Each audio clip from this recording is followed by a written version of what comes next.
ஒரு குறிப்பிட்ட தொகை ஆண்டிற்கு எந்த வட்டி விகிதத்தில் இருந்தால் அதன் தொகை 16 வருடங்களில் இருமடங்காகும்.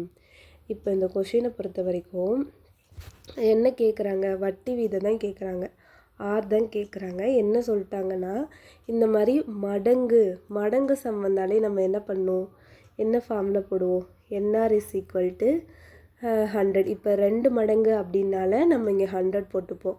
இதே 3 மடங்கு அப்படின்னா என்ன போடுவோம், என்ஆர் இஸ் ஈக்குவல் டு 200ன்னு போடுவோம். இதே 4 மடங்கு அப்படின்னா என்ஆர் இஸ் ஈக்குவல் டு 300ன்னு போடுவோம். எத்தனை மடங்கோ அதை விட ஒன்று கம்மியாக. இப்போ 2 மடங்குனால இங்கே 100 போட்டுக்கிறேன். கொடுத்துட்டு இவங்க என்ன கொடுத்துருவாங்க, 6 ஏதோ ஒன்று கொடுத்துட்டு ஏதோ ஒன்று கேட்பாங்க. இந்த இடத்துல என்ன கேட்குறாங்க, வந்து கொடுத்துட்டாங்க 16 வருஷம்னு கொடுத்துட்டு 6 தான் கேட்குறாங்க. அப்போ டைரெக்டாக நமக்கு ஃபார்முலாவில் அப்ளை பண்ணாலே வந்துருமா. அப்போ இருமடங்குன்னு கொடுத்தனால என்ன ஃபார்முலா இப்போ எடுத்துப்போம், என்ஆர் இஸ் ஈக்குவல் டு 100ன்னு எடுத்துப்போம். அவங்க இயர் 16ன்னு கொடுத்துட்டாங்க, 6 தான் கேட்குறாங்க. அப்போ என்ன பண்ணுவோம், 16 × r இஸ் ஈக்குவல் டு 100 வருமா, 6 தான் தேவை. அப்போ இது எப்படி போகும், 100/16ன்னு போகும்.